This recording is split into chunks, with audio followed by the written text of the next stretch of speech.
जय श्री कृष्ण दोस्तों, बीएसएनआर फैमिली में आपका स्वागत है। दोस्तों, सावन मास बहुत ही श्रेष्ठ और पवित्र माना जाता है। भगवान शंकर को प्रसन्न करने का बहुत ही श्रेष्ठ महीना माना जाता है। कहते हैं इस महीने में थोड़ी सी पूजा से भी भगवान शंकर बहुत ही शीघ्र प्रसन्न हो जाते हैं। तो दोस्तों, आप अपनी मनोकामना के लिए भगवान शंकर का पूजन अवश्य ही करें। साथ ही देखिए, सावन महीने में 4 सोमवार पड़ रहे और चारों सोमवार के दिन आपको इस उपाय को अवश्य करना है। अगर आपको देखिए संतान की प्राप्ति नहीं हो पा रही तो आपको भगवान शंकर का पूजन अवश्य करना चाहिए। और सावन मास में सबसे ही श्रेष्ठ मास माना जाता है। अगर इसमें भगवान शंकर को प्रसन्न किया जाए तो वो बहुत ही शीघ्र आपकी मनोकामना पूरी करते हैं।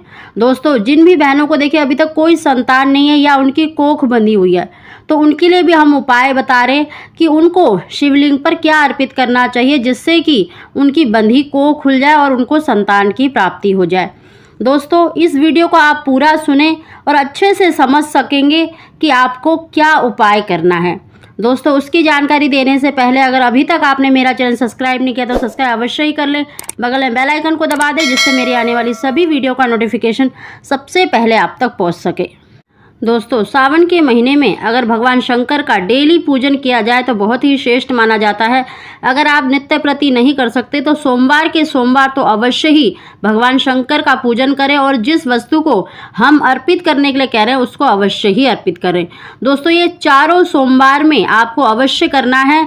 अगर गर्भवती महिलाएं इस उपाय को करना चाहें, अगर उनका देखिए 6 महीने से कम है तो वो खुद उपाय कर सकती हैं, नहीं तो आप अपने पति से करवा सकती हैं या घर के किसी भी सदस्य से करवा सकती हैं।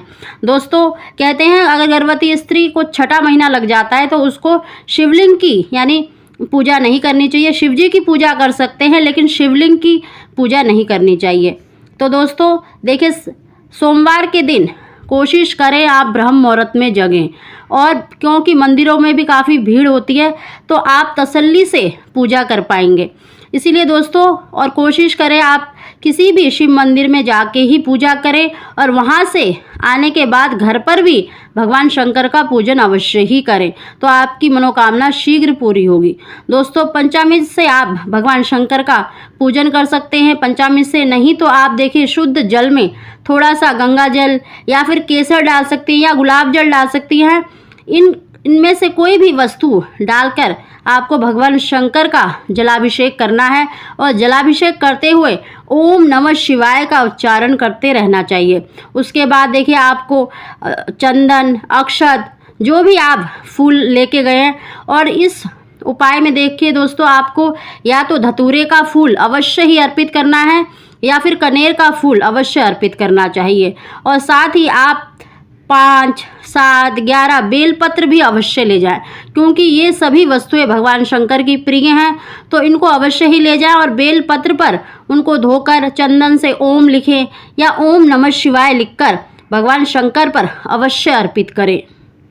दोस्तों, भगवान शंकर की पूजा के साथ शिव परिवार का पूजन अवश्य करना चाहिए। गणेश जी का, माता पार्वती जी का, नंदी का पूजन अवश्य ही करना चाहिए। और अक्षत के बिना भगवान शंकर का पूजन अधूरा माना जाता है, तो आपको अक्षत अवश्य ही चढ़ाने चाहिए। साथ ही आप 1 मुट्ठी अक्षत लेकर यानी चावल लेकर या फिर 21 दाने चावल के लेकर अपने हाथ में रखकर अपनी जो भी मनोकामना है, चाहे संतान की है, पुत्र की है, मनोकामना बोलकर शिवलिंग पर अवश्य ही चढ़ा दें।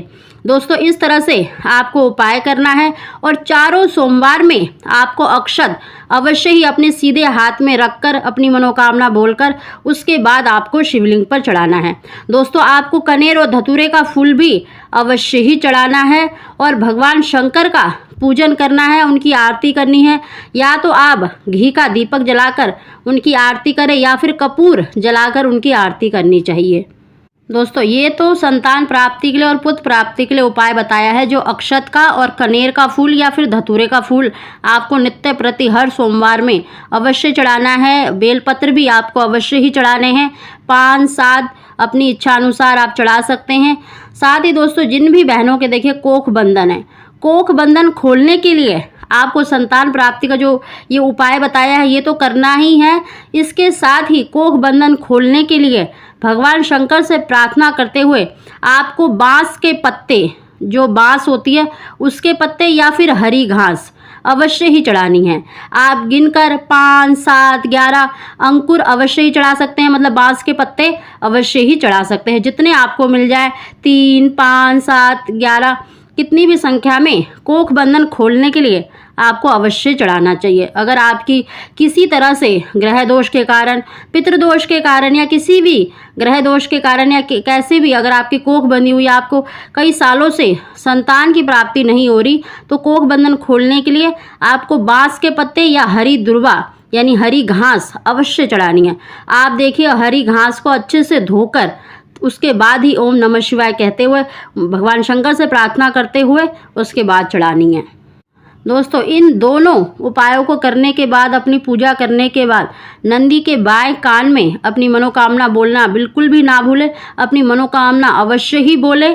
और साथ ही देखिए आपको शिवलिंग पर चाहे आपके चढ़े हुए फूल हो चाहे किसी और के चढ़े हुए, एक कनेर का फूल या फिर धतूरे का फूल, दोनों में से कोई सा भी फूल मिल जाए उसको उठाकर घर लाना है। और साथ ही शिवलिंग पर आपको अक्षत भी अवश्य ही मिलेंगे। तो जितने भी आपको अक्षत मिल जाए, चाहे आपने चढ़ाए हैं चाहे किसी और के चढ़े हुए हैं, आपको जितने भी अक्षत मिल जाए प्रसाद स्वरूप आपको अक्षत और एक कनेर का फूल या फिर धतूरे का फूल, अगर दोनों मिल जाते हैं तो दोनों लेकर आए, नहीं तो धतूरे या कनेर के फूल में से जो भी आपको मिल जाए उसको अवश्य ही अपने घर में लेकर आए।